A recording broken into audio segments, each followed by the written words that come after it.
ইমাম হাসানে মুজতাবা রাদিয়াল্লাহু তাআলা আনহু ঠিক আবার কয়েকদিন পরে একদিন রাতের বেলায় বাড়িতে আসলেন। তো টেবিলে বা তাকে দেখছেন একটা বর্তনে করে খেজুর রাখা আছে। আল্লাহ আল্লাহ, বেরাদার বাবারা, ভাইরা, মা বোনেরা গো, ইমাম হাসানে পাক আমার নবীর সুন্নত মনে করে বাবা 5 থেকে 6 খানা, কোন কবি বলেন 6 থেকে 7 খানা খেজুরকে ভক্ষণ করে নিলেন, খেয়ে নিলেন। আর যেমনই খেজুর খেয়েছেন ইমাম হাসানের শরীর আবার জ্বলতে আরম্ভ করলো, জ্বালা আরম্ভ হয়ে গেল, ব্যথায় থাকতে পারেন না বাবা। কিতাব লেখক বলছেন বাবারা, আমার ইমাম হাসানের বাড়ির পাশেই অল্প দূরে ছিল ছোট ভাই হুসাইনের বাড়ি। দাদা ভাইয়েরা গো, ও চাচারা শোনেন, ভাই ভাইয়ের মহব্বত কাকে বলে এখান থেকে শিক্ষা নেন। জীবনী শুনি শুধু সুর দেখি যে বক্তার সুর ভালো আছে কিনা, আমি বলবো সুর দেখিয়েন না, কথাগুলো বোঝার চেষ্টা করেন চাচা। ইমাম হাসান সেই দিন রাতের বেলায় খেজুর খেয়েছেন, বুঝতে পারেননি এটাতেও বিষ মিশিয়ে রেখেছে কেউ। যখন শরীরটা জ্বালা আরম্ভ হলো, শরীরটা ব্যথায় জর্জরিত হয়ে গেল, থাকতে পারেন না, অস্থির হয়ে গেলেন, এত জ্বালা আরম্ভ হয়েছে। আল্লাহর প্রিয় নবীর প্রিয় নাতি বাড়ির পাশেই ছিল অল্প দূরে ছোট ভাই হোসেনের বাড়ি গো। রাতের বেলাতে নিজের বাড়ির দরজা খুলে দিয়ে আস্তে করে চলে গেলেন ভাইয়ের বাড়িতে। যেমনই হুসাইনের বাড়ির দরজায় আওয়াজ দিয়েছেন, হুসাইন দরজা খুললেন, দেখলেন দাদা এসেছেন। দাদার অবস্থা ভালো নাই। দাদা কি হলো গো? ঘরের মধ্যে গেলেন, দরজা ভিতর থেকে বন্ধ হলো।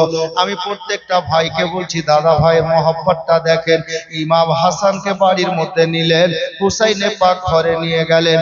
কি হলো দাদা, এই মতো কেন করছেন? বলে ভাই রে, সেই দিন তো মধুতে বিষ মিশানো ছিল, আজকে জানো রে ভাই, নবীর দরবারে হাজিরি দিয়ে আমি নামাজে এশা আদায় করে বাড়িতে গেলাম, নানা জানের সুন্নত মনে করে আমি 5 থেকে 6টা খেজুর ভক্ষণ করেছি।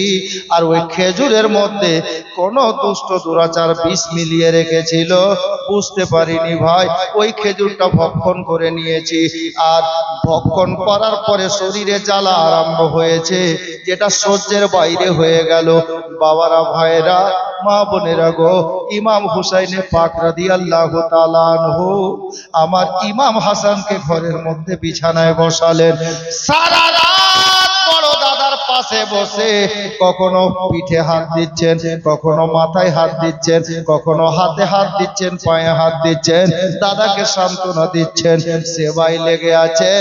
দুটা চোখের পাতা এক জায়গায় করে না, সারা রাত নিজের বড় দাদার সেবাতে লেগে থাকলেন। ইমাম হাসানে পাককে যখন সকাল হয়ে গেল বাবা, ইমাম হুসাইনে পাক নিজের ঘাড়ে হাতটা রেখে দিয়ে এক পা দুপা করতে করতে আমার মায়ার নবীর রওজা মোবারকে চলে গেলেন। নবীর রওজার ডালি ধরে আল্লাহর দরবারে দোয়া করলেন। নবী পাকের চৌকাঠে আকাদ্দাসের ধুলিবালি নিজের সিনাতে, নিজের চেহারাতে লাগালেন। আল্লাহর নবীর দিওয়ানারা গো, রাইটার লিখেছেন কিতাবের পাতাতে, এইবারও ইমাম হাসানের শরীরের সমস্ত বিষ আমার নবীর ওসিলায় ভালো হয়ে গেল, বিষগুলো পানি হয়ে গেল।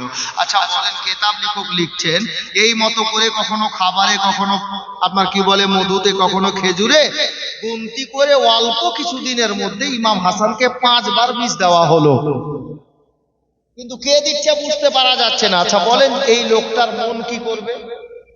ইনি আপনাকে যদি 5 বার এরকম বিষ দেওয়া হয়, তা আপনার মন কি বলবে? আপনি তো নিশ্চয় এটাই বুঝবেন যে নিশ্চয় আমাকে কেউ মারার চেষ্টা করছে, দুনিয়া থেকে বিদায় দিতে চাইছে, মেরে ফেলতে চাইছে, আমার দুশমন বেড়ে গেছে। বাড়ির না বাইরের, ওটা আল্লাহর হুকুম, আল্লাহ জানে।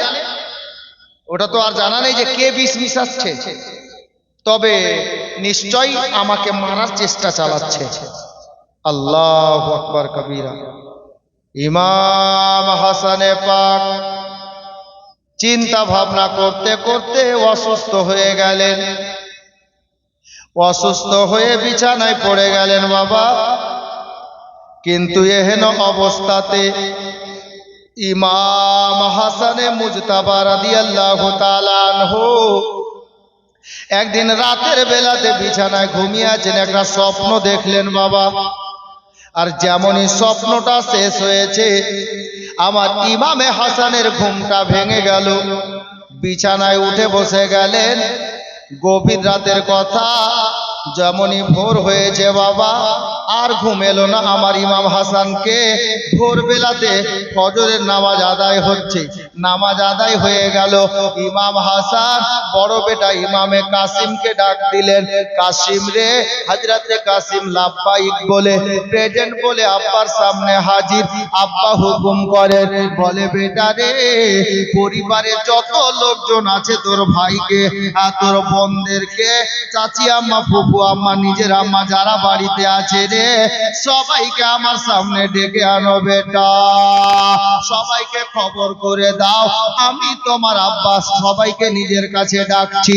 সবাইকে খবর করে দেওয়া হলো। একের পর এক আসতে লাগলেন। ফুফু আম্মা এলেন, চাচি আম্মা এলেন, নিজের আম্মা এলেন। আল্লাহু আকবার কাবীরা, ভাই আসলেন, চাচাতো ভাই, ফুফাতো ভাই, সবাই হাজির হয়ে গেলেন বাবা। ইমামে হাসান বলছেন, বেটা কাসিম রে, যা তোর চাচাকে ডেকে আন, আমার প্রাণ প্রিয় ভাই ইমামে হুসাইনকে ডেকে দে রে বাবা। আমি আমার ভাই জানকে আমার পাশে বসিয়ে একটা কথা বলবো রে, তোদেরকে সবাইকে শুনিয়ে বলবো, যার জন্য সবাইকে ডাকছি। হযরতে কাসিম দৌড়তে দৌড়তে গেলেন, চাচা জানকে সালাম দিলেন। চাচা বলেন, বেটা কাসিম কি হলো? বলে, চাচা জানি না, আজকে আমার আব্বা হুজুর সবাইকে নিজের কাছে ডেকেছেন, বাড়ির পরিবারের সমস্ত লোককে ডেকেছেন, এমনকি আপনাকেও ডেকেছেন। ইমাম হুসেন দাদার ডাকে সাড়া দিয়ে একটু পরে বলেন নাই, তুমি যাও আমি আসছি বলেন নাই। যেমনই দাদার ডাক পড়া বাবা, সঙ্গে সঙ্গে বেরিয়ে গেলেন। মা বোনেরা, আমার জওয়ান ভাইয়েরা, ইমাম হাসানে পাকের দরবারে হযরতে হুসাইন আসলেন। দাদা আমি চলে এসেছি, আপনি ডেকে পাঠিয়েছেন? হ্যাঁ ভাই ডেকে পাঠিয়েছি। তবে কি বলবেন দাদা? আপনি আলী আকবরকে ডেকেছেন, আপনি জাইনাল আবেদিনকে ডেকেছেন, উম্মে রবাবকে ডেকেছেন, জাইনাবকে ডেকেছেন, কাসিমের মা এসেছে, আলী আসগরের আপনার কি বলে আলী আকবরের মা এসেছে, এক কথায় পরিবারের লোক এসেছে, আব্বা সালাম বারদার এসেছে। আল্লাহু আকবার কাবীরা। দাদা গো, এবার আপনি বলেন দাদা, আমাদের সবাইকে এমন কি কথা বলার জন্য ডেকেছেন? হযরতে হাসান বলছেন, রে হুসাইন, হে আমার পরিবারের লোকেরা শোনো, তোমাদেরকে কেন ডেকেছি জানো? কেন ডেকেছেন দাদা? কেন ডেকেছেন হুজুর? বলে, ভাই রে, আজকে রাতের বেলাতে আমি হাসান একটা স্বপ্ন দেখেছি রে, ওই স্বপ্নটা বলার জন্য তোমাদেরকে ডেকেছি। হুজুর এমন কি স্বপ্ন দেখেছেন? আল্লাহ, এমন কি স্বপ্ন দেখেছেন বলুন? আমরা তো চলে এসেছি। ইমাম হাসান রাদিয়াল্লাহু তাআলা আনহু উনি বলতে লাগলেন, এ ভাই হুসাইন শোনো, আমার পরিবারের ছেলে মেয়েরা সবাই শোনো গো, আমি রাতের বেলায় ঘুমের বিছানায় ঘুমিয়েছিলাম, আর স্বপ্ন যোগে দেখলাম আমার কপালের মাঝখানে, আমার কপালের মধ্যে, পেশানির মধ্যে আল্লাহ তাবারক ওয়া তাআলার পবিত্র কোরআন পাকের সূরা ইখলাসের প্রথম নম্বর আয়াত, কুল হুয়াল্লাহু আহাদ, এই আয়াতে কারিমা আমার পেশানিতে লেখা দেখেছি। এই স্বপ্নটা দেখেছি রে ভাই, আমি এটা বলার জন্য তোমাদেরকে ডেকেছি। এ বিরাদার, বাবারা, ভাইরা, মা বোনেরা গো, কিতাবে লিপিবদ্ধ রয়েছে, ইমাম হাসানের স্বপ্ন শোনার পরে উম্মে রবাব খুশি হয়ে গেলেন, জাইনাব খুশি হয়ে গেলেন, হযরতে আলী আকবরের আম্মা খুশি হয়ে গেলেন, হযরতে সাইয়েদনা কাসিম খুশি হলেন, আলী আকবর জাইনাল আবেদিন খুশি হলেন, আব্বাস আলমবারদার খুশি হলেন, আমার হুসাইনে পাক খুশি হলেন বাবা। কিন্তু কেতাব লেখক লিখছেন ওই মদিনাতে একটা লোক ছিল বাবা, যার নাম কেতাবে লেখা আছে সাঈদ ইবনে মুসাইয়্যিব। ওই লোকটা স্বপ্নের মানে বলতে পারতো, স্বপ্নের তাবির বের করে বলতে পারতো। আল্লাহু আকবার কবীরা। যখন ইমাম হাসানকে পরক্ষণে লোকটার নিকটে নিয়ে যাওয়া হলো আর বলা হলো, ওগো আল্লাহর বান্দা, ওগো আল্লাহর বান্দা, তুমি বলো তো আমার ইমাম হাসান আজকে এই স্বপ্ন দেখেছে, এই স্বপ্নের অর্থটা কি রয়েছে, এই স্বপ্নের মানেটা কি বেরোচ্ছে? আল্লাহু আকবার কবীরা। ইমাম হাসান সঙ্গে আছেন বাবা, আর হাসানে পাকের জবান থেকে স্বপ্নটা ওই লোকটা শুনলেন। শোনার পরে বাবা আপনার কি বলে, লোকটা চুপ হয়ে গেছে, খামোশ হয়ে গেছে। হুসাইনে পাক ডাক দিচ্ছেন, পরিবারের লোক আরো কজন আছে ওনারাও ডাক দিচ্ছেন, ওগো সাঈদ ইবনে মুসাইয়্যিব স্বপ্নের অর্থটা কি একটু বলো না। উনি বলতে লাগলেন, ওগো নবীর নাতি হুসাইন, স্বপ্ন তো ঠিক আছে, যদি আপনার স্বপ্ন সঠিক থাকে, যদি এটাই স্বপ্ন দেখে থাকেন, তাহলে স্বপ্নের মানে ভালো দেখতে পাওয়া যাচ্ছে না। কি হয়েছে গো, কি মানে দেখতে পাওয়া যাচ্ছে, কি অর্থ বেরোচ্ছে? আল্লাহু আকবার কবীরা। ওই লোকটা বলতে লাগলেন, ওগো নবীর নাতি হাসানে পাক, মা ফাতেমার নূরে নাজার, মাওলা আলীর জানের পিয়ারা, আল্লাহু আকবার কবীরা, নওয়াসায়ে রাসূল গো, আপনার স্বপ্নের মানে এটাই বলতেছে, যদি আপনার স্বপ্ন সত্যি হয়, তাহলে এই দুনিয়ার বুকে আর মাত্র কয়েকটা দিন আপনি বাঁচবেন, এরপরে দুনিয়া ছেড়ে কবরে চলে যাবে। এই স্বপ্নের মানেটা এটাই যে আপনার এই দুনিয়ার বুকে আর মাত্র কটা দিন হায়াত আছে, তারপরে আপনি দুনিয়া ছেড়ে দিবেন, মানে ইন্তেকাল করে যাবেন।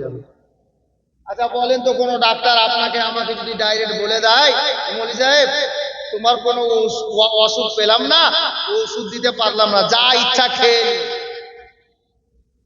যা ইচ্ছা দেখে নিও, যদিন দানা আছে বাঁচবে, নাহলে দুনিয়া ছেড়ে দিবে। আচ্ছা বলেন তো, ওই লোকটা যদি 4 মাসও বাঁচে, দেখবেন 2 মাসে হার্ট অ্যাটাক হয়েছে, হুতাশ ছাড়া হয়ে যাবে, আমি তো আর বাঁচছি না, ওষুধ নেই, এমন অসুখ হয়েছে। আল্লাহ আল্লাহ। যখন ইমাম হাসানে পাকে কথা শুনে নিলেন বাবা, হুজুর আরো অসুস্থ হয়ে গেলেন, আর যেমনই অসুস্থ হয়েছেন বিছানায় উঠে বসতে পারেন না, এত অসুস্থ হয়ে গেলেন। এখন আজকের জীবনের জন্য আমার মা বোনদেরকে বলবো, এই শেষ মুহূর্তে অল্প সময় আর বলবো, আমার মা বোনদেরকে বলবো, এখান থেকে কিছু শিক্ষা নেওয়া দরকার। নিবেন, যদি পারেন সিনাতে জায়গা দিবেন, আপনাদের ভালো হবে। আমার ইমাম হাসান অসুস্থ হয়ে গেলেন, এমনকি দানা পানি ছেড়ে দিলেন, খাবার খেতে পারছেন না বাবা, মুখে শুধু তরল জাতীয় লিকুইড জাতীয় খাবার, পানি জাতীয় জিনিসগুলো যাচ্ছে, এর থেকে বেশি কোনো খাবার পেটে যায় না। অসুস্থ অবস্থায় বিছানায় পড়ে গেছেন, মাঝে মধ্যে গলায় হাত দিয়ে উঠিয়ে বসাতে হয়, এতটা অসুস্থ হয়ে বিছানায় পড়ে গেলেন। হুজুরের মন ভালো করে না, আর হয়তো কদিন আছি না আছি চলে যাব দুনিয়া থেকে। এ বেরাদার বাবারা ভাইয়েরা, কিন্তু আমার মা বোনেরা শুনেন গো, ইমাম কাসিমের মা, আপনি যদি জিজ্ঞেস করেন মাওলানার নাম কি, নাম আমার জানা নেই, তার কারণ হলো যেগুলো কিতাব থেকে জীবনী বক্তারা গায়, ওগুলো কিতাবে নাম লিখাই নাই। ইমাম কাসিমের আম্মার নাম লিখা নাই, যদি কোনো আরবি কিতাবে সৌদি আরবে থাকে তো হবে, আমার জানা নেই। আজ পর্যন্ত কোনো বক্তার মুখে পাইনি। আমি বড় বড় বক্তাকে জিজ্ঞেস করেছি, বলে মাওলানা কেতাবে পাইনি, কি করে বলবে না? বাবারা ভাইরা মা বোনেরা গো, ইমাম কাসিমের মা মানে হাসানের স্ত্রী, নিজের স্বামীর সেবা এমন করেন, 24 ঘন্টা স্বামীর সেবাতে লেগে থাকেন। হুজুর রাতের বেলায় বিছানায় ঘুমিয়ে যায়, যখন ঘুম চলে আসে, কিন্তু আমার কাসিমের মা দুটা চোখ বন্ধ করে না, স্বামীর মাথার কাছে বসে সারা রাত অতিবাহিত করে দেয় হুজুরের সেবা করতে করতে। মা বোনেরা গো, হযরতে ইমাম কাসিমের মা দেখলেন স্বামীর অবস্থা ভালো লাগে না, স্বামী জানি না কদিন বাঁচবে, কতক্ষণ বেঁচে থাকবে, যার কারণে বাবা ইমাম কাসিমের মা মা একটা ব্যবস্থা নিলেন। বিকাল বেলাতে একটা মেয়েকে ডাক দিলেন, বংশের মেয়ে, বাড়ির মেয়ে গো, নাম কিতাবে লেখা আছে জাইনাব। জাইনাব বলে মেয়েটাকে রেডি করলেন। রেডি করার পরে সন্ধ্যার পরে ইমাম হাসানের মাথার কাছে বসে ইমাম কাসিমের মা ডাক দিচ্ছেন, হুজুর গো। কি হলো রে বিবি কাসিমের মা? হাজরাতে ইমাম কাসিমের মা বললেন, হুজুর আমি আপনার কাছে একটা কথা বলতে চাইছিলাম। কি কথা রে বিবি? বলে, হুজুর গো, আজকে রাতের বেলাতে আপনার কাছ থেকে আমি ছুটি চাইছিলাম, আজকে রাতে আপনার কাছে থাকবো না। আমার ইমাম হাসান বলছেন, এ বিবি রে, আমি ছুটি তো তোমাকে দেব, কিন্তু বিবি রে একটা কথা বলো তো, রাতের বেলায় তুমি যাবেটা কোথায়? বাবার বাড়ি যাবে না চাচার বাড়ি যাবে, না মায়ের বাড়ি যাবে না ভাইয়ের বাড়ি যাবে, কোথায় যাবে তুমি একটু বলবে রে? ইমাম কাসিমের মা বলছেন, হুজুর গো, আমার স্বামী বড় অসুস্থ, আমার মাথার তাজ অসুস্থ।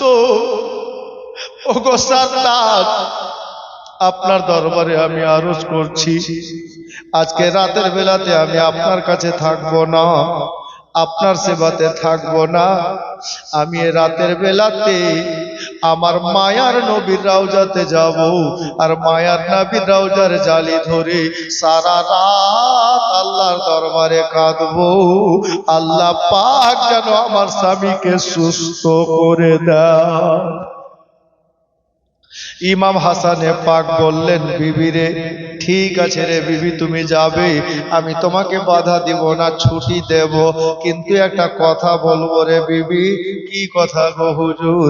বলে, তুমি যদি চলে যাও সারা রাতের জন্য, আমি তো বিছানা থেকে উঠে বসতেও পারি না, যদি বাইরে যাওয়ার দরকার পড়ে কে নিয়ে যাবে? আমি তো উঠে বসতে পারি না, যদি গলা শুকিয়ে যায়, একটু পানির দরকার পড়ে, তো পানি কে পান করাবে? পানি কে এনে দেবে? ইমাম কাসিমের মা বলছেন, হুজুর গো, আপনাকে টেনশন নিতে হবে না, আপনাকে ভাবতে হবে না, আমি কাসিমের মা পূর্বেই সেটা ব্যবস্থা করে নিয়েছি। কি ব্যবস্থা করেছো রে বিবি?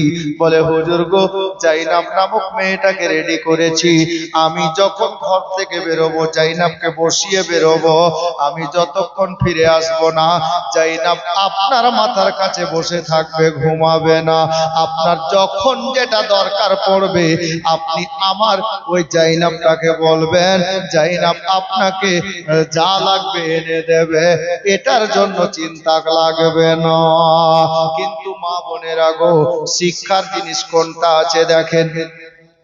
ইমাম হাসান বলছেন, বিবি রে, ঠিক আছে তুমি যাবে, যাও, কিন্তু একটা কথা। কি কথা রে বিবি? বলে, তুমি আমার জন্য দোয়া করতে যাবে আল্লাহর নবীর দরবারে বসে। জি হুজুর। বলে, বিবি রে, রাতের বেলা কেন যাবে? দিনের বেলাও তো যেতে পারো। প্রশ্নটা সুন্দর, রাতের বেলায় কেন যাবে? দিনের বেলাতে তো যেতে পারো। বলে, হুজুর হ্যাঁ পারি, কিন্তু দিনের বেলায় আমি যাব না। কেন দিনের বেলা যাবে না রে বিবি? বলে, হুজুর গো, আমি এই জন্য দিনের বেলা যাব না যে আমি হলাম নবী বংশের বৌমা, হযরতে সাফারের বউ হতে পেরেছি, ইমাম হাসানের মতো লোকের বিবি হতে পেরেছি। আমাদের বাবা হলো শেরে খোদা, আমাদের শ্বশুর আব্বা শেরে খোদা, মুশকিলে কুশা হায়দারে কাররাত। আমরা নবী বংশের বৌমা, আমাদের শাশুড়ি মা হলেন জান্নাত রানী ফাতেমা। হুজুর জানেন গো, আমাদের শাশুড়ি মার চেহারা দুনিয়ার কোন পর পুরুষ কোনদিন দেখেনি। এমন কি ফারিস্তাদের সর্দার জিবরিল বাড়িতে এসেছে, তবুও ফাতেমার চেহারা দেখতে পাইনি। আমি তো ওই ফাতেমার বৌমা গো, আমি দিনের বেলায় গেলে কেউ দেখে নিতে পারে, যার কারণে রাতের বেলাতে যাব। ও ভালো নিয়াত দেখেন। হ্যাঁ রে, পর্দা করে যাবি তো আবার কে দেখবে? প্রশ্ন জাগবে না? পর্দা করে যাবে তো আবার কে দেখবে?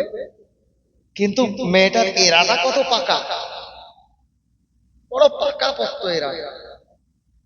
ইমাম হাসান বলছেন, বিবি দিনের বেলা গেলেও পারিস, তবে রাতের বেলা কেন? একটা কারণ বলার পরে দ্বিতীয় কারণ বলছেন, হুজুর এই জন্য দিনের বেলায় যাব না, যে আমি যখন আমার স্বামীর বাড়ি থেকে বেরোবো, মদিনার কোন দেখনেওয়ালা যদি দেখে ফেলে, ওই দেখো মাওলা আলীর বাড়ি থেকে, হাসানের বাড়ি থেকে মেয়েটা বেরোলো, তার মানে হাসানের স্ত্রী বেরিয়ে এলো, আমি পর্দাতে থাকবো, কিন্তু ওই লোকটা দেখে অনুভব করবে নবী বংশের বৌমা রাস্তা দিয়ে যাচ্ছে, আমি এটাও বুঝতে দেব না যে আমি ইমাম হাসানের বিবি এই রাস্তা দিয়ে চলে যাচ্ছি। বড় পাকাপোক্ত ইরাদা। ইমাম হাসানের বিবি বললেন, হুজুর এই জন্য রাতের বেলাতে যাব। ঠিক আছে বিবি যাও, অনুমতি দিলাম বাবা, তবে এখন যাবে রে? বলে না হুজুর এখন যাব না। কখন যাবে রে বিবি? বলে হুজুর গো আমি যাব এশার নামাজের পরে, মুসাল্লিরা যখন নামাজে এশা আদায় করে, নবীর দিওয়ানারা সাহাবীরা নবীর কি বলে আল্লাহর পবিত্র ঘর থেকে, মসজিদে নববী শরীফ থেকে বেরিয়ে বাড়ি চলে যাবে, তারপরে আমি বাড়ি থেকে বেরোবো, যেন রাস্তায় কোনো নামাজির নজরও না পড়ে একটা মেয়ে মানুষ হেঁটে গেল রাস্তা দিয়ে। আর আমাদের মা বোন কেমন আছে জানেন? আল্লাহ আল্লাহ, শাড়ি কিনা নিয়ে এসছে 3000 টাকাতে স্টাইল বাজার থেকে। জি, শাড়িটা একদিনও নিজের স্বামীকে দেখানোর জন্য পড়েনি, কিন্তু ওই 3000 টাকা দামের শাড়ি কিনা যাবে বিহা বাড়িতে চাচেরা ভাই, বুঝেছেন? হ্যাঁ, কেন কিনবে জানেন? বলবে যে হ্যাঁ আছে, পিন্টুর বহু ভালো শাড়ি কিনেছি, দেখো হ্যাঁ 3000 টাকা দামের শাড়ি কিনেছে। ওই শাড়িটা যদি নিজের স্বামীকে খুশি করার জন্য পরতেন তো নেকি পেতেন, আর ওটাই শাড়ি অন্য কোন অনুষ্ঠানে যাচ্ছেন, আর এরাদা যদি এটা হয় যে মাস্টারের বউ, ডাক্তারের বউ, মৌলবীর বউ, হাজির বউ, যদি এই এরাদাতে পড়ে যায় যে লোক দেখবে আর আমার জামাটাকে লোক ভালো বলবে, বাহ বাহ পাবো আমি, তাহলে ওই জামাটা আপনি পরে গেলেন কারণ আপনার নিয়াত অন্য কোন পর পুরুষকে দেখানো ছিল। এই যে হযরতে গেরাম, হযরতে মা ফাতেমার বউমাকে দেখেন, উনি বলছেন রাতের বেলা যাব, আর নামাজিরা যখন আসবে যদি দেখে ফেলে তো আমি জানতে দিব না যে আমি একটা মেয়ে হেঁটে গেলাম, পার্সোনালে যাব, লুকিয়ে যাব, দেখতে না পাই। নামাজে এসা আদায় করে তসবিহ তাহলিল করে নামাজিরা সব বাড়ি, অবশেষে ইমাম হাসানের বিবি ইমাম কাসিমের মা পর্দার সহিত ঘর থেকে বেরোচ্ছেন। বেরোনোর টাইমে ওই যে জাইনাব নামক মেয়েটাকে ইমাম কাসিমের মা বলছেন, এই জাইনাব শোন, হুজুরের খেয়াল রাখিস, আর এই দেখ ঘরের মধ্যে এক কোণাতে একটা মাটির কলস, যাকে আমরা কলসি বলি, ওটাকে সরাই বলা হয়েছে। তো এই কলসের মধ্যে এক কলস পানি আমি রেখে দিলাম, একটা সুতির কাপড় দিয়ে ইমাম কাসিমের মা গিট বেঁধে দিয়েছেন, গিরা মেরেছেন পাতলা কাপড় দিয়ে, আর বললেন যদি হুজুরের পানির দরকার পড়ে তো তুমি পানি আনতে বাইরে যেও না, পানি রেখে দিলাম, এখান থেকে ঢেলে হুজুরকে পানি পান করিয়ে দিবে, তবে সাবধান হুজুরকে একা ছেড়ে কোথাও যাবে না, হুজুরের অবস্থা ভালো নেই। এই বলে দিয়ে ইমাম কাসিমের মা বেরিয়ে গেলেন। বেরাদার বাবারা, ভাইরা, মা বোনেরা, আজ থেকে মাত্র 4 থেকে 5 বছর হলো বাবা একটা গজল লিখেছিলাম, কিছু নিজের কিছু পরের মিলিয়ে লিখেছিলাম। গজলটা কিভাবে জানেন? আমার পাগল মন ওই মদিনার প্রেমে পড়েছে, আমার পাগল মন ওই মদিনার প্রেমে পড়েছে, যেতে যদি পারতাম আমি সোনার মদিনায়, ঘুরে ঘুরে যেতাম আমি নবীজির রওজায়, যেতে যদি পারতাম আমি সোনার মদিনায়, ঘুরে ঘুরে যেতাম আমি নবীজির রওজায়। ওরে ওই মদিনার ধুলা বালি, ওই মদিনার ধুলা বালি গায়ে দিতাম আমার পাগল মন ওই মদিনার প্রেমে পড়েছে আমার পাগল মন ওই মদিনার প্রেমে পড়েছে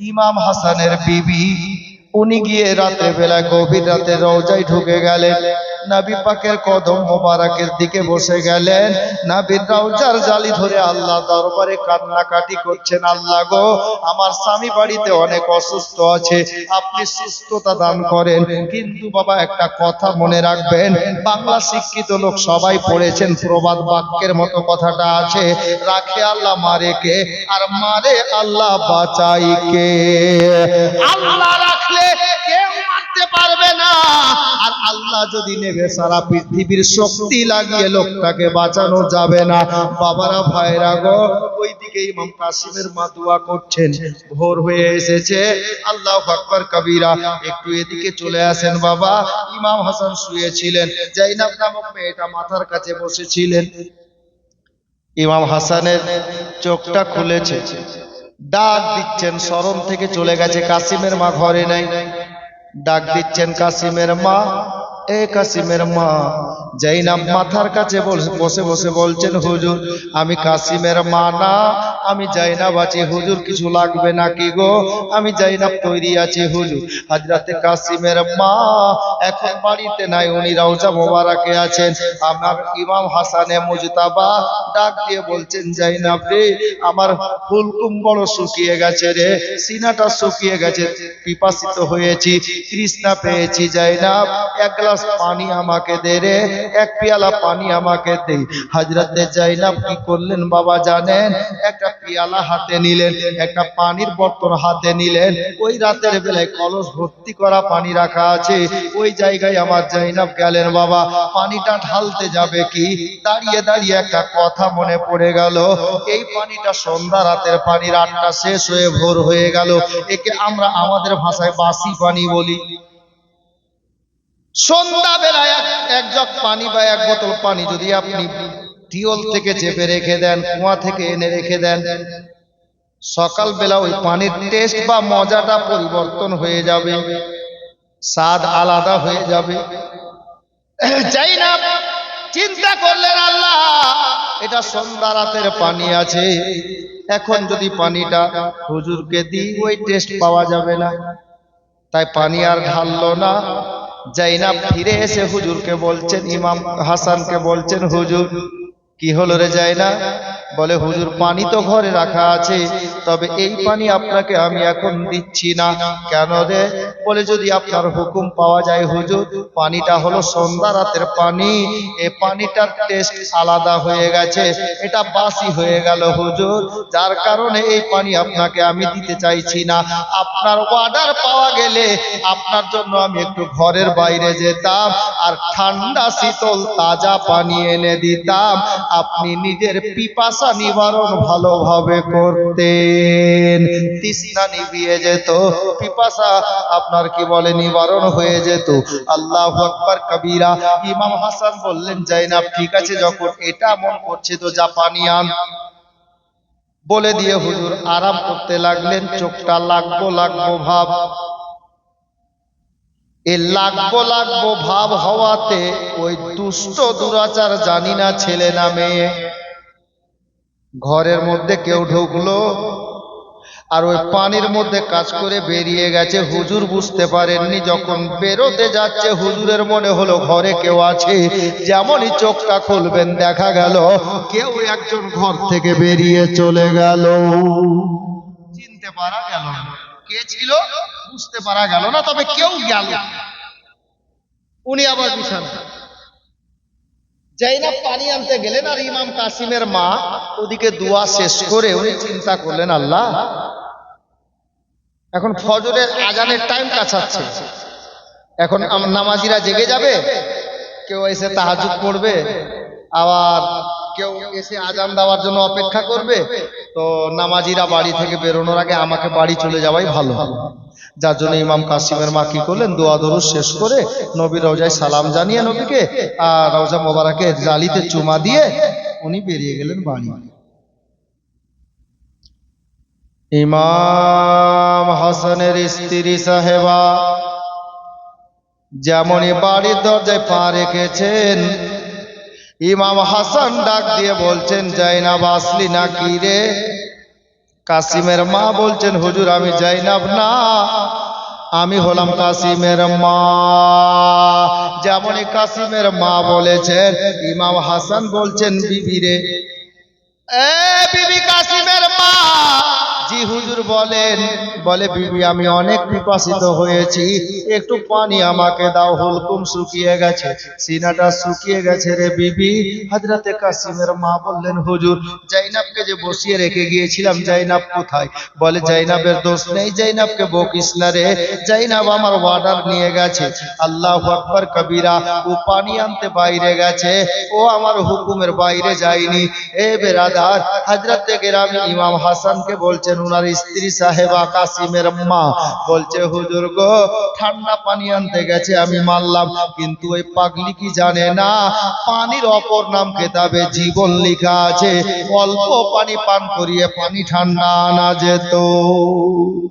বাবারা, ভাইয়েরা, মা বোনেরা গো, ইমাম হাসান বললেন, কাসিমের মা রে, যা হওয়ার হয়ে গেছে, বিবি পারো তো একটু পানি আমাকে দাও, সহ্যের বাইরে হয়েছে রে, এত পিপাসা লেগেছে।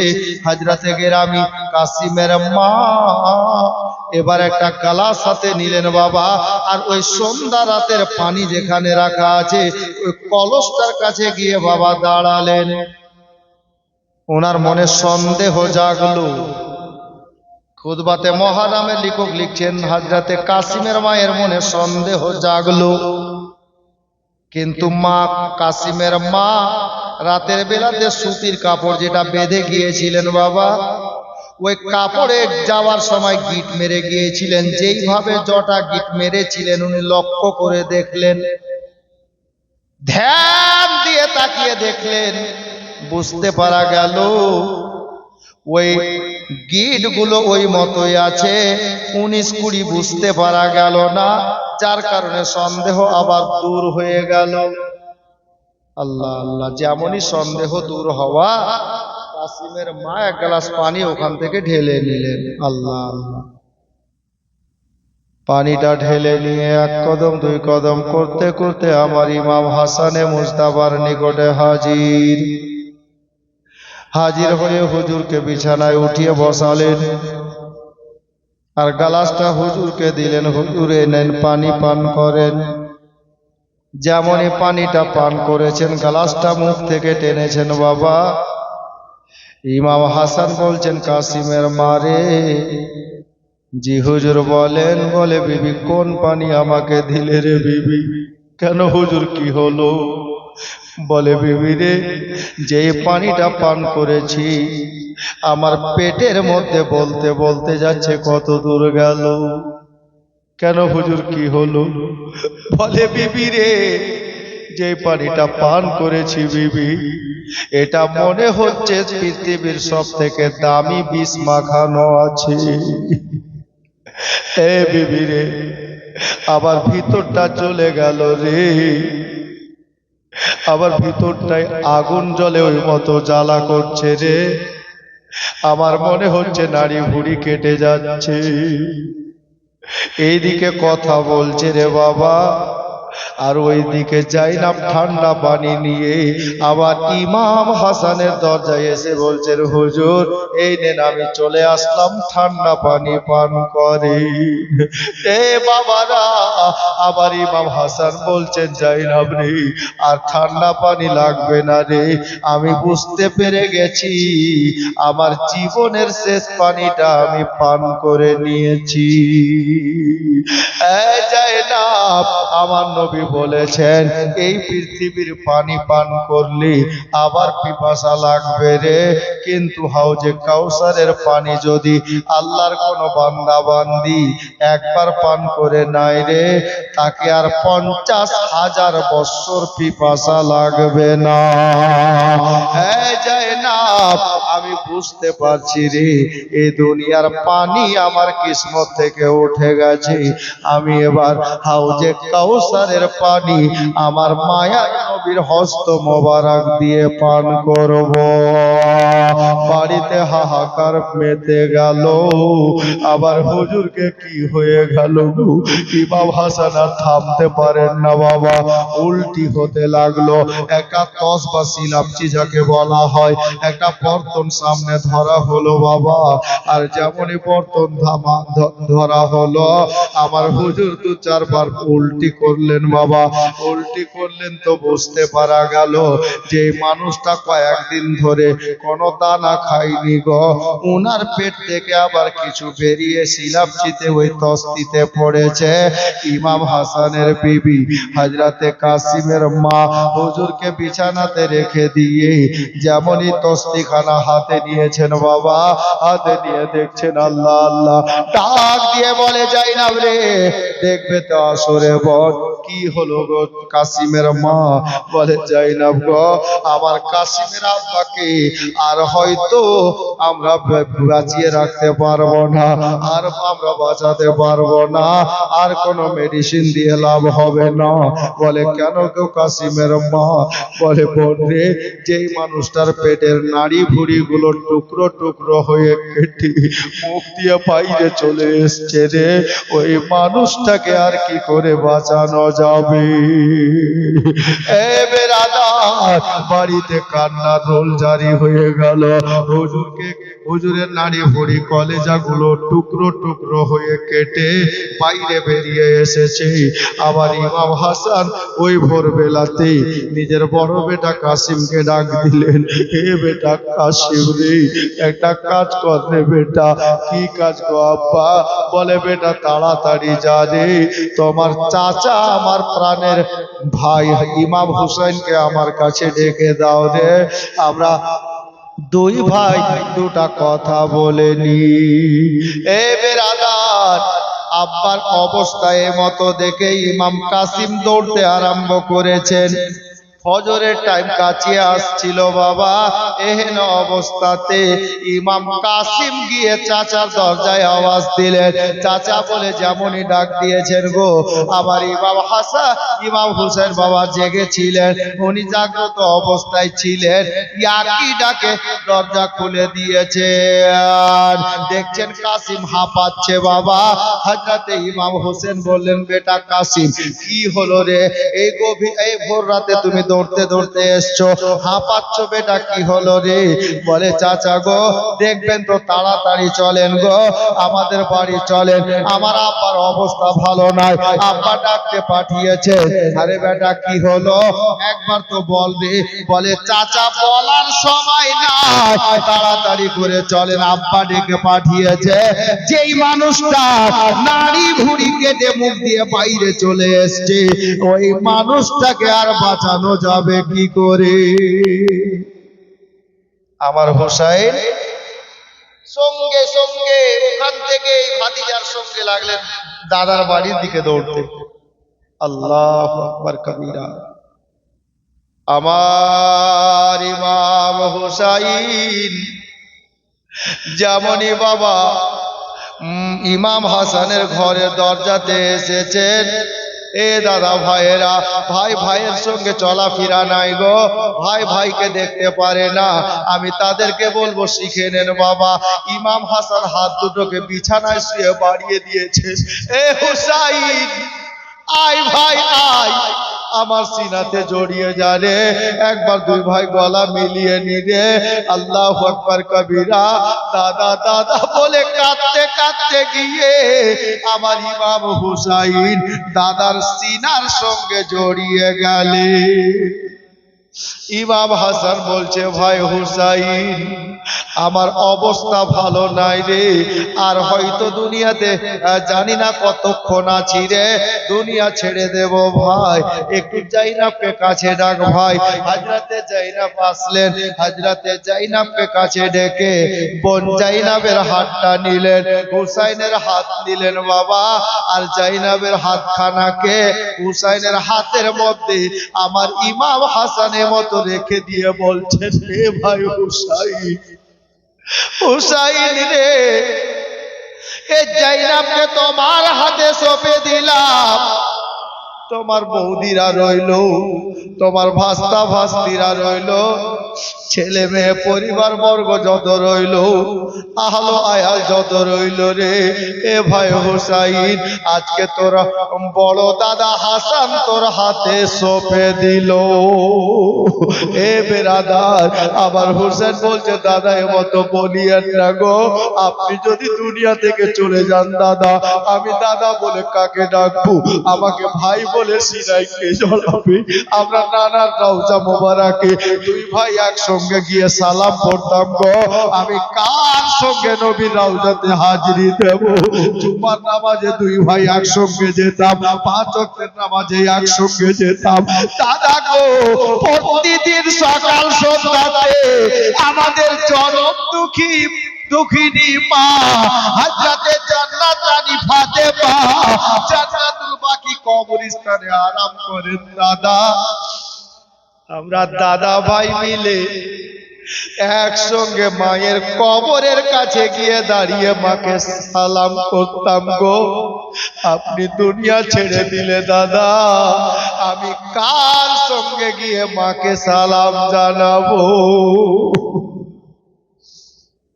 হুসাইন বলছেন দাদা এরকম বলিয়েন না গো।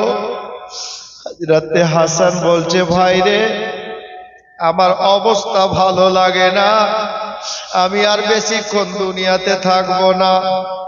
ইমাম হাসানকে হুসাইন বলছেন দাদা চলেন আপনাকে নবীর রওজাতে নিয়ে যাব। আমার ইমাম হাসান বললেন ভাই নিয়ে গিয়ে লাভ হবে না রে। বলে কেন দাদা? বলে এর আগে 5 বার বিষ পান করেছি, 5 বার গিয়েছি, বিষ ভালো হয়ে গেছে, পানি হয়ে গেছে, এইবারের বিষ আমার মনে হচ্ছে ভালো হবে না। বলে কেন ভালো হবে না? আল্লাহু আকবার কবীরা। আমার ইমাম হাসান বলছেন ভাই 5 বার আমি এরকম দেখিনি রে, এমন এমন লোক দেখতে পাচ্ছি, এমন এমন মাখলুক দেখতে পাচ্ছি রে, আমি হাসান পৃথিবীর যত দেশে ঘুরেছি এরকম আল্লাহর সুন্দর মাখলুক দেখিনি রে, এরকম মাখলুক দেখতে পাচ্ছি। আর আমি বুঝতে পারছি আমার নানা জান কালী কামলিওয়ালে আকা হাউজে কাউসারের পানি নিয়ে আমার জন্য অপেক্ষায় রয়েছে। আর নিয়ে যাস না রে ভাই, নিয়ে গিয়ে লাভ হবে না। এ বাবারা, ভাইরা, মা বোনেরা, এখানে একটা কথা বলবো, বহু বড় কথা আছে, জওয়ান ছেলেদেরকে বলবো একটু সিনাটা শক্ত করো ভাই, একটু কথাটাকে শোনো। ইন্তেকাল করার পূর্বে, দুনিয়া ছাড়ার আগে আমার ইমাম হাসান বলছেন ভাই হুসাইন যাওয়ার আগে একটা কথা বলে দি। কি কথা গো দাদা? বলে ভাই রে, নানার মুখে শুনেছি, মায়ের মুখে শুনেছি, আব্বার মুখে শুনেছি, একদিন মদিনা ছাড়তে তুমি হুসাইন মজবুর হয়ে যাবে, মদিনা ছেড়ে মক্কাতে যাবে, মক্কা থেকে কুফাতে যাবে, কুফাতে ঢুকতে দেবে না, ইরাকের সরজমিন কারবালাতে যাবে। এ হুসাইন, আমি হাসানের মনে আশা ছিল যদি আমি বেঁচে থাকতাম রে, তোর সঙ্গে আমিও কারবালাতে যেতাম, আর ইসলামের জন্য আমি নিজের রক্তকে আল্লাহর রাস্তায় দান করতাম। ইরাদা দেখেন, নিয়ত দেখেন। বলছে ভাই আমি যদি বেঁচে থাকতাম না, আমিও তোমার সঙ্গে কারবালাতে যেতাম সেদিন, যদি বেঁচে থাকতাম তো। আর আমার ইরাদা ছিল যে আমিও গলাটা কাটিয়ে দিতাম ইসলামের জন্য, দ্বীনে মুহাম্মাদীকে বাঁচানোর জন্য। কিন্তু ভাই আমি তো হায়াত পাচ্ছি না। এ হুসাইন, আমার একটা উপদেশ নির্দেশ যা বলো আমি তোমাকে একটু বলে যাই ভাই। তুমি যখন কারবালাতে যাবে, আমার ছেলেগুলোর মধ্যে থেকে এ হুসাইন যদি একটা ছেলেকে তুমি অনুমতি দিয়ে কারবালার ময়দানে পাঠিয়ে দিতে পারো, আর আমার একটা বেটা যদি ইসলামের জন্য শহীদ হতে পারে, তা আমি হাসান কবর থেকে বড় খুশি হব যে আল্লাহ, আমি হাসানের রক্ত ইসলামের জন্য কারবালাতে কাজে লেগে গেছে। আমি হাসানের রক্ত ইসলামের জন্য কারবালাতে কাজে লেগে গেছে। এ বাবা, হযরতে হাসানে পাকে ইরাদা দেখেন, আমি তো দুনিয়া ছেড়ে দিচ্ছি, এ হুসাইন আমার কোনো একটা বেটাকেই যদি তুমি পারো তো কারবালাতে যুদ্ধ করার অনুমতি দিও, আর আমার একটা বেটাই যদি শহীদ হয়ে যায়, আমি হাসান কবর থেকে বড় খুশি হব যে আমি হাসানের রক্ত কারবালাতে ইসলামের জন্য কাজে লেগে গেছে। বাবা এখনো শাহাদাত বয়ান করিনি, হযরতে হাসানের এরাদাটা দেখলেন কত পাকাপোক্ত। 19 বছরের বেটা ঠিকই নওজওয়ান কাসিম শহীদ হয়েছে। ইমাম হাসানের 4টা ছেলে কারবালাতে শহীদ হয়েছিলেন। জীবনী বক্তারা এটা বলে না। 4টা ছেলে ইমাম হাসানের কারবালাতে শহীদ হয়েছেন।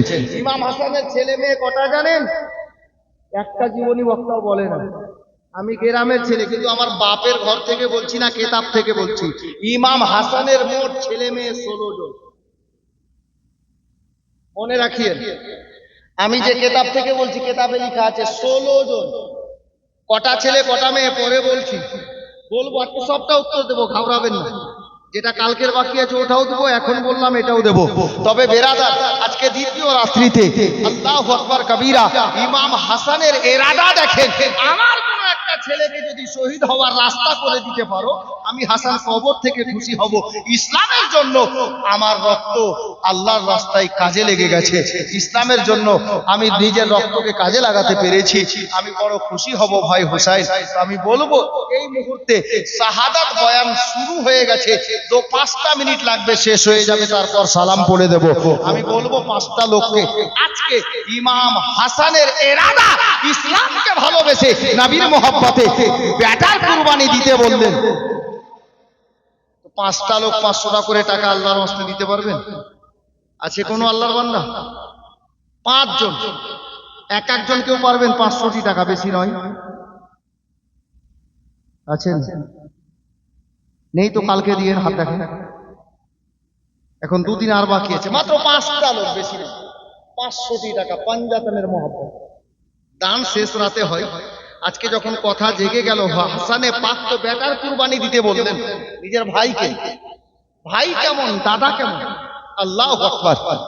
কারবালার ওয়াকিয়া শুনবেন, অন্তর কেঁপে যাবে।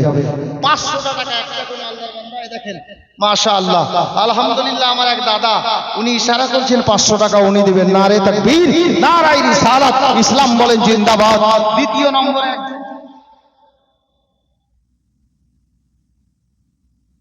তাড়াতাড়ি করুন, 5টা লোক, বেশি না, আমি 6টা চাই না।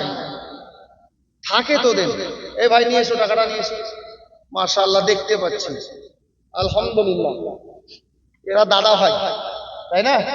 হ্যাঁ, দাদা ভাই। দাদা 500 টাকা পৌঁছে দেবেন, আর ভাই 500 টাকা দিয়ে দিয়েছে, আলহামদুলিল্লাহ, মাশাআল্লাহ। 2টা হয়ে গেছে।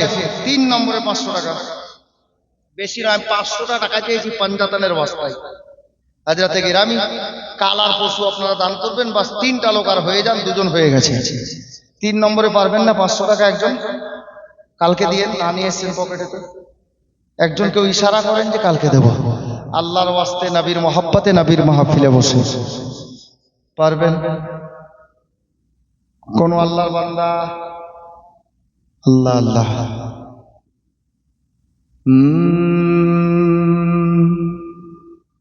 কে জন্ম আমার নবীর দেশে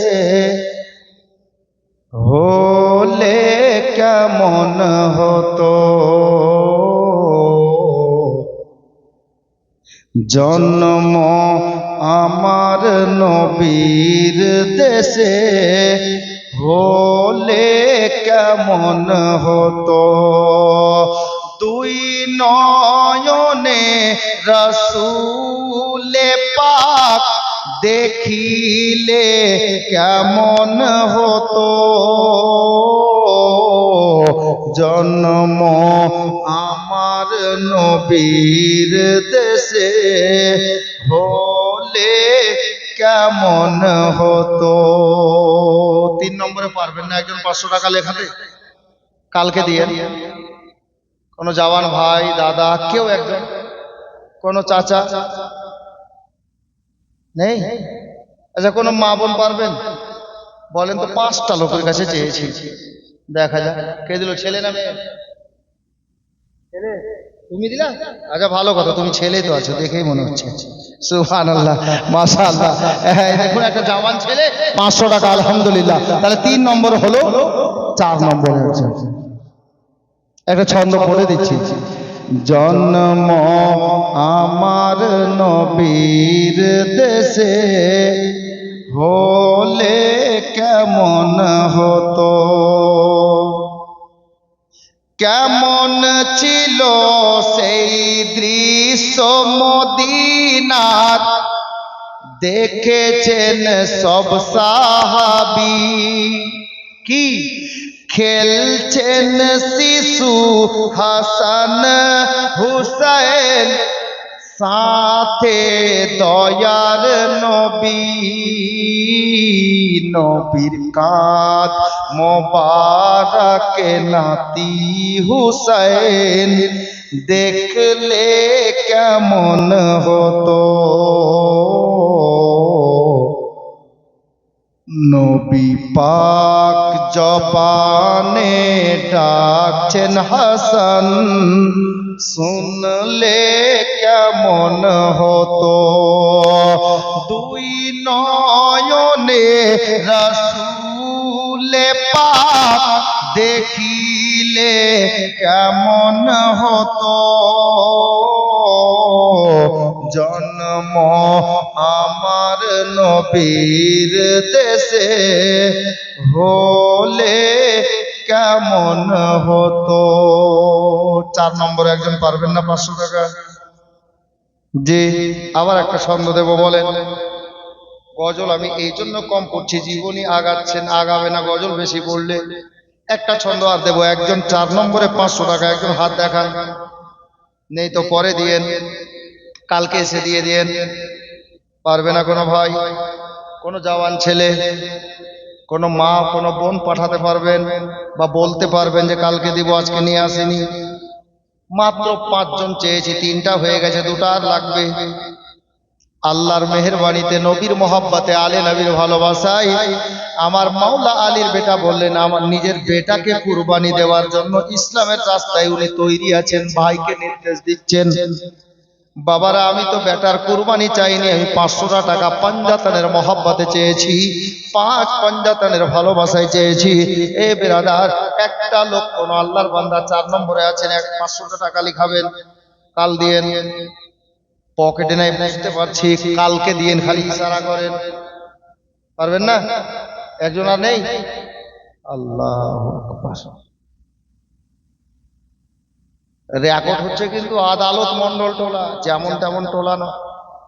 হ্যাঁ, 500টাই টাকা চেয়েছি, আলে নবীর মোহাব্বত, মাওলা আলীর বেটার মোহাব্বত, ইসলামের জন্য বেটার কোরবানি দিতে রাজি।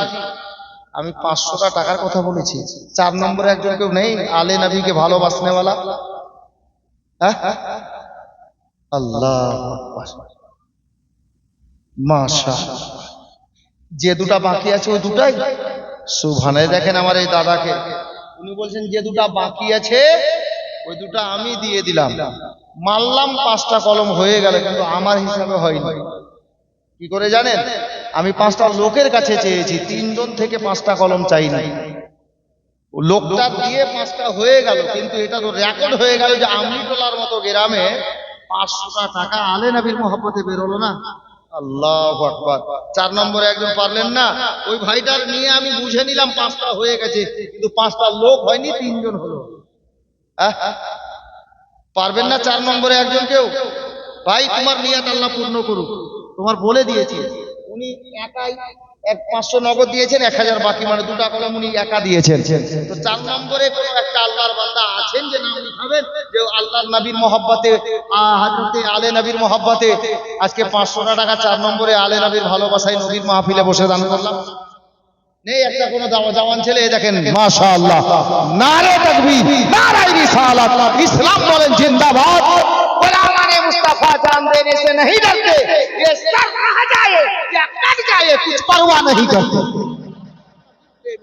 নবীর গোলাম পরোয়া করে না। 4 নম্বর হয়ে গেল। একটা লোক আর হাত দেখাতে হবে, অন্য কেউ, তুমি না আবার একটা লোক আর অন্য কেউ নেই। শেষ কলম দেখি কার ভাগ্যে যাচ্ছে। হ্যাঁ, আল্লাহ পাক সবার দানকে নিজের দরবারে কবুল করেন কি করেন না, এটা আল্লাহ জানেন। সবার দান, যেমন এটা মসজিদ হচ্ছে, বক্তা চাইছে বা ইমাম সাহেব মাইক ঘুরে চাইছেন, সবাই দিতে পারে না তো। যার দান আল্লাহ নিজের পবিত্র ঘরে লাগাবে ওই লোকটাই দান। জি হয়েছে বোধহয়, মাশাআল্লাহ। নিয়ে এসো একটা কোনো ছেলে নিয়ে এসো, মাশাআল্লাহ। জনাব হাসিম সাহেব উনি 500 টাকা দিয়েছেন, তাহলে 5টা লোক হয়ে গেল নাকি? হয়ে গেল? গুনতি রেখেছেন? জি চাচা 6টা লোক, 5টাই হলো বাপ। হ্যাঁ লোক 5টা হলো দাদা, সুবহানাল্লাহ। আচ্ছা যাক, 5টা হোক আর 6টা হোক, আল্লাহর হুকুম, পীর ও মুর্শিদের নিগাহে কারাম, আপনাদের দোয়া। আচ্ছা ঝগড়া করতে হয় না, নাহলে একটা বেশি হলো। কি হলো জি? সুবহানাল্লাহ, আজব আজব লোক আছে, হইলো দিলে দিলে। আচ্ছা এটা নেকির কাজ। হ্যাঁ আল্লাহ নবীর হাদিসে পাক আছে, ইন্নামাল আমালু বিন্নিয়াত। আপনার নিয়াত যেমন হবে ফল আপনি তেমন পাবেন। নিয়াত ভালো রাখেন, ফল ভালো পাওয়া যাবে। আচ্ছা খালা, আপনারা 5টা মা বোন 100 টাকা করে টাকা দেন। 500 টাকা তো কেউ দিলেন না। একটা ছেলে যাও, ওই ছেলেটা কই? কালকে গিয়েছিল, আছে? অন্য কোনো ছেলেকে পাঠান, কমিটির ছেলেরা আছে না বাড়িতে ঘুমিয়ে গেছে? আছে? এই যাও তো, মাশাআল্লাহ। 100 টাকা করে টাকা 5টা মা বোন। তাড়াতাড়ি দেন ছেলেটার হাতে, দেরি নয়। গজলের একটা ছন্দ আরো আছে, বলে দিচ্ছি, তারপর জীবনীটা শেষ করবো আমি। দাঁড়ান। কে জন্ম আমার নবীর দেশে হলে কেমন হতো, জন্ম আমার নবীর দেশে হলে কেমন হতো, দিনী কত আলোচনায় থাকতাম আমি অধম। তো কি হতো? সামনে রাসূলে পাক হতো, পাশে সাহাবাগণ, আবু বকর উমর ওসমান আলী সঙ্গী কেমন হতো, জন্ম আমার নবীর দেশে হলে কেমন হতো। বেরাদার বাবারা, ভাইরা, মা বোনেরা গো, আমি বলতেছিলাম বাবা, আমার ইমামে হাসান রাদিয়াল্লাহু তাআলা আনহু বললেন, ভাই রে, আমি হয়তো দুনিয়া ছেড়ে দেব ভাই, কারবালার ময়দানে যেদিন যুদ্ধ লাগবে রে ভাই, যুদ্ধ করবে রে ভাই, আমার ছেলেদের মধ্যে কমপক্ষে একটা ছেলেকে তুমি কারবালায় যাওয়ার অনুমতি দিও। আমি হাসান কবর থেকে খুশি হয়ে যাব যে আমার রক্ত ইসলামের জন্য কারবালাতে কাজে লেগে গেছে। ইমাম হাসান এই কথা বললেন, হুসাইনের চোখ ভরা পানি, মুখের দাড়ি মোবারক, সিনার কাপড় চোখের পানিতে ভিজে যাচ্ছে। বাবা, ভাই, মা ও বোনেরা গো, আমার ইমাম হাসানে মুজতাবা সোনার মদিনাতে বাবা রবিউল আউয়াল শরীফ মাসের 5 তারিখে, ধ্যান দেন, 5 তারিখে আমার ইমাম হাসানে পাক হযরতে হুসাইনে পাক রাদিয়াল্লাহু তাআলা আনহুকে নিজের পাশে বসিয়ে রেখে 45 বছর 6 মাস, 45 বছর 6 মাস কয়েকদিন বয়সে হযরতে হাসানে পাক দুনিয়া থেকে বিদায় নিচ্ছেন। সবাই মিলে পড়ি ইন্না লিল্লাহি ওয়া ইন্না ইলাইহি রাজিউন। 45 বছর 6 মাস কয়েকদিন বয়সে আমার ইমামে হাসান দুনিয়া থেকে পর্দা করলেন। এই অবস্থা, একটাও তো 100 টাকা নাই জি। 2 জন 5 জনের কাছে চেয়েছি। আল্লাহু আকবার। খালা 3 জন আর পারলেন না। এই 200 টাকা কোন দিকে দিল, উপরে না নিচে? উপরে। দুজন ওখানে দিবে, যাও যাও না, তুমি যাবা তাহলে তো যাও। 100টা টাকা খালা, হ্যাঁ, আধা হাজার বিড়ির দাম নাকি 500 বিড়ির দাম না জি? সুবহানাল্লাহ। আমার দিকে দেখলে গেলে তুমি বুঝতে পারবা কে দিছে, ওই দিকে দেখো। খালা 100টা টাকা দেবেন না দুজন? হ্যাঁ, পারবেন না? আরে নিজের স্বামীর নামে বলে, এই দেখেন একটা হলো, না গেলে কে দিবে? মেয়েরা তো আসবে না। হ্যাঁ, একজন 500, আলহামদুলিল্লাহ, অনেকক্ষণ আগে চেয়েছিলাম, এখন দিলে, কিন্তু 100 টাকা কে দিল? হ্যাঁ, এই দেখো উপরের মেয়েরা বলছে যে ওরা দেখ আর না দেখ আমরাই দিবে। হ্যাঁ, ডেকে গেল ছেলেটাকে ওদিকে। সুবহানাল্লাহ। কত আছে? 50। ঠিক আছে, 100 টাকা দিয়ে দেখো। শোনো, তুমি খোঁজ করতে জানো না টাকা। হ্যাঁ, একজন হয়েছে, আর একজন যাও গাড়িতে যেটি হিলান দিয়ে বসে আছে ওদেরকে বলো আর আমি বসে আছি, তোমরা 100 টাকা দাও। দিবে না মানে? হ্যাঁ, পিছনে একজন আর দিবে, গাড়ির কাছে যাও না তুমি।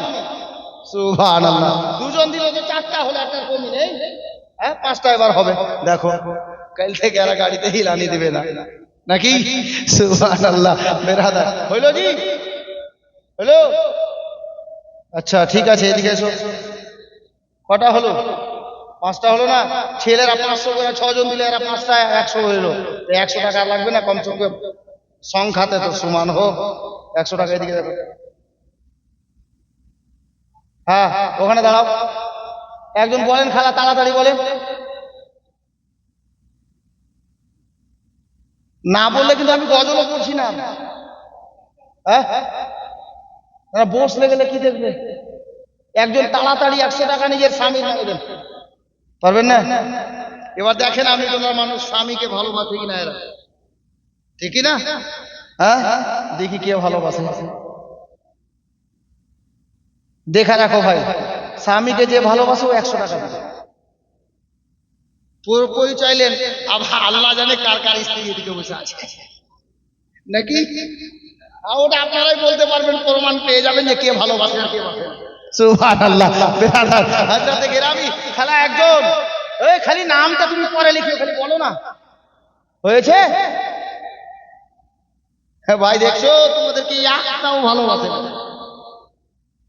হ্যাঁ জি, সুবহানাল্লাহ। দেখো না জি হইলো কিনা? খালা মান সম্মানের ব্যাপার। হ্যাঁ, শেষ কলম একটা হবে না, হয়েছে না জি? মান সম্মান বাঁচলো, কমপক্ষে একটা তো ভালোবাসে। নিজের স্বামীকে ভালোবাসা হযরতে সাইয়্যিদা মা খাদিজাতুল কুবরার সুন্নাত। নিজের স্বামীকে ভালোবাসা হযরতে সাইয়্যিদা মা আয়েশার সুন্নাত, জান্নাত রানী মা ফাতেমার সুন্নাত। জোরে বলেন সুবহানাল্লাহ। স্বামীকে ভালোবাসতে ভয় কিসে? এটা লজ্জার বিষয় নেই, সুন্নাত আদায় হবে, নেকি পাওয়া যাবে, স্বামী স্ত্রীর মহব্বত বাড়বে, সংসার সুখের হবে। হযরতে গেরামি বেরাদার, যাই হোক, হলো না মিঠা? ওইদিকে নেপালে যায় দেখো তো, নেপালের মতো একটা ছোট্ট দেশ ওইদিকে আছে। সুবহানাল্লাহ। একজন 100 টাকা ওইদিকে দেবে, দেখেন। সুবহানাল্লাহ, মাশাআল্লাহ।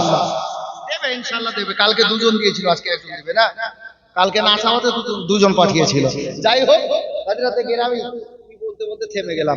হযরতে ইমাম হাসানে মুজতাবা রাদিয়াল্লাহু তাআলা আনহু 45 বছর 6 মাস কয়েকদিন বয়সে 49 হিজরিতে সোনার মদিনাতে রবিউল আউয়াল শরীফ মাসের 5 তারিখে ইন্তেকাল বরণ করলেন, শহীদ বরণ করলেন। সবাই পড়ি ইন্না লিল্লাহি ওয়া ইন্না ইলাইহি রাজিউন। ওই 100 তাহলে 100 না হলে আসতেই দিতাম না। সুবহানাল্লাহ। বেরাদার, আব কথা হলো, এখানে একটা প্রশ্ন মাঝে মধ্যে জাগে, অনেক লোক জিজ্ঞাসা করে, ইসলামে একদিন চায়ের দোকানে চা খাচ্ছি, একটা লোক বলছে, বলছে বলেন তো আপনি জীবনী করছেন, ইমাম হাসানকে বিষ কে খাইয়েছিল? জাগে, অনেক মানুষ বুঝতে পারে না, জাগতেই পারে, এটা ভালো প্রশ্ন। বিষটা কে পান করিয়েছিল, মানে পানিতে বিষ কে মিশিয়েছে, এটা বলতে। তো বাবা, একটা মেয়ের নাম কিতাবে লেখা আছে, হযরতে গেরামি, নামটা হলো জায়েদা বিনতে আশআশ। এটা নাম লেখা আছে কিতাবে।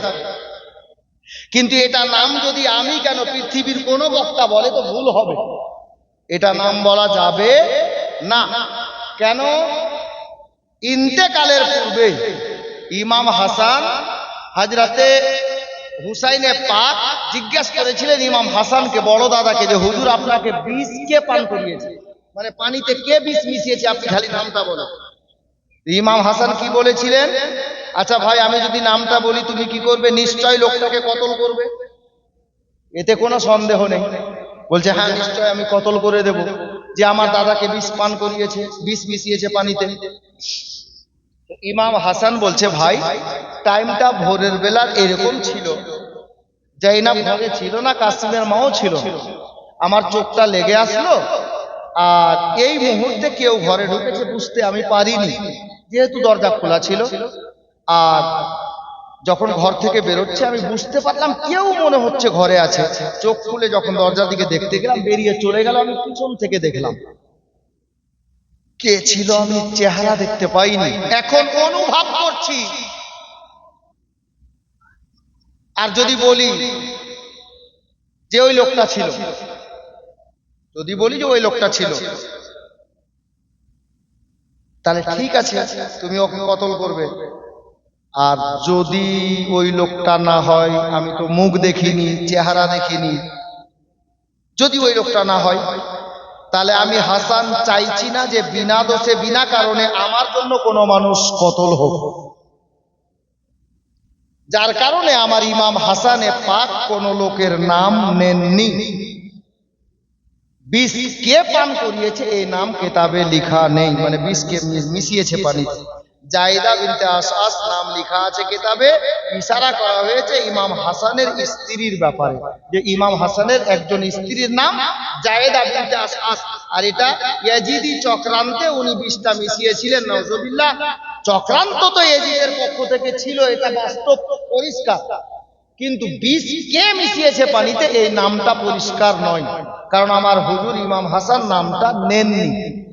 জি,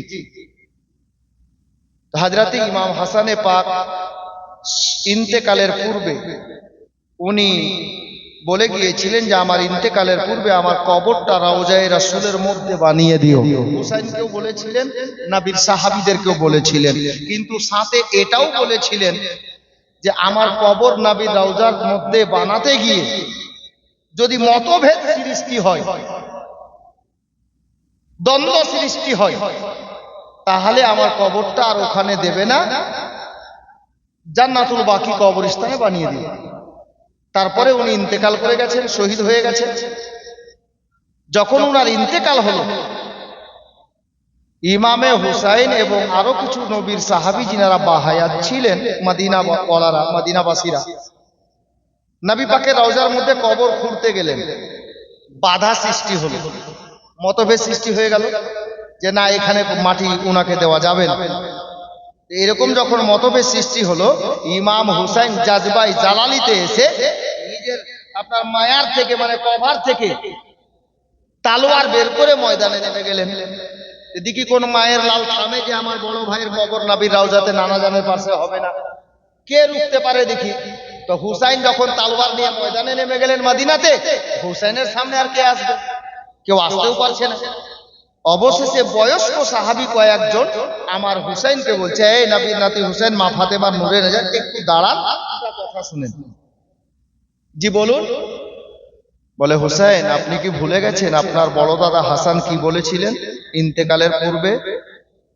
উনি বলেছিলেন যে আমার কবরটা নানা জানের রওজা মোবারকের মধ্যে বানিয়ে দিও, কিন্তু যদি কবর বানাতে গিয়ে মতভেদ সৃষ্টি হয় তাহলে আমার কবর আর ওখানে বানাবে না, জান্নাতুল বাকি কবরস্থানে বানিয়ে দিও। তুমি দাদার দুটা ফরমান কি ভুলে গেলে? দুটা হুকুম ভুলে গেলে? হোসেন তখন নিজের তালোয়ারকে নিজের কভারে ভরে নিলেন। ঠিক আছে বাপ, ঠিক আছে ভাই, ঠিক আছে দাদা, যেটা করার ওটাই করো। এখানে যখন মতভেদ সৃষ্টি হলো, তো জান্নাতুল বাকি কবরস্থানে, আল্লাহু আকবার কবিরা, আমার ইমাম হাসানে পাকের কবরটা জান্নাতুল বাকি কবরস্থানে মা ফাতেমার পার্শ্বে বানিয়ে দেওয়া হলো। উনি কবরে তাশরিফ নিয়ে গেলেন, জান্নাতুল ফিরদাউসের বাসিন্দা হয়ে গেলেন। মুআজ্জাজ মুহতারাম, আর আগে নিয়ে যাচ্ছি না, রাত অনেকটা হয়ে গেছে। ইনশাআল্লাহ আবার কালকে ঠিক টাইমে মাইকে বসবো ইনশাআল্লাহ 10টায়। আপনারা টাইমে আসবেন। আজকের মতো এখানে ইতি, বলার মধ্যে ত্রুটি ক্ষমা প্রার্থী। প্রশ্নের উত্তরটা নিয়ে নেন, কারণ ওয়াদা খেলাপি হয়ে যাবে না হলে। কালকে প্রশ্ন কি বাকি ছিল? মা ফাতেমা বিয়ের সাক্ষী কতজন ফেরেশতা ছিল, তাই না? বলে দেব? বলবো? 10টা করে টাকা 5টা লোক দেন। আমাকে না দাও, আছে 5টা লোক 10টা করে টাকা দাও শেষের বেলা। আরে আমি আমার পকেটের জন্য চাইছি না তো, নাবির মাহফিলে দেবেন। 10টা টাকা নেই? এই ছেলে যাও, ওদের কাছে যা, 10টা করে 5 জন। চালাক ছেলে। হ্যাঁ, এই ছেলেটা কালকে আমাকে বলছে, হুজুর আপনি প্রশ্নের উত্তরটা দিলেন না, তোমরা তো মনেও করালা না। হাজরাতে গেরামি শেষের বেলা আমাকে বলছে, এই বাপ নিয়ে এসো, কেউ একটা ছেলে নিয়ে এসো তো, টাকাটা নিয়ে এসো। মাশাআল্লাহ 10টা করে টাকা 5টা লোক নেই গো। আল্লাহু আকবার। আচ্ছা একটা লোক এদিকে ঘুরে নাও না, কমিটির ছেলে। মাশাআল্লাহ, এই দেখেন একজনে 100 টাকা দিয়েছে, কিন্তু 10 টাকা একজনই দিয়েছে। আলহামদুলিল্লাহ। আছে? আরে তুই টাকাটা দিয়ে দিলে তো পাপড় খাবি না। হ্যাঁ, সুবহানাল্লাহ। এ দেখেন দুজন হলো, আরো 3 জন লাগবে 10টা করে টাকা। নেই? সুবহানাল্লাহ। 10 টাকা করেও নাই খালা, তার কি করে যাবে তাহলে গজল বলা? হ্যাঁ, এখন ওইটা গজল তো বাকি আছে। হ্যাঁ, কে একদিন এক বুড়ি মক্কা শহরে পুটলি নিয়ে পালায় নবীর ডরে। কোটা পূর্ণ হচ্ছে না, গজল পরে থাকলো এটা গজল। 5টা লোক 10টা করে টাকা দিতে চায় নাকি? কেমন করে গজল বলা যাবে? ছেলেদের হলো 4টা আর মেয়েদের হলো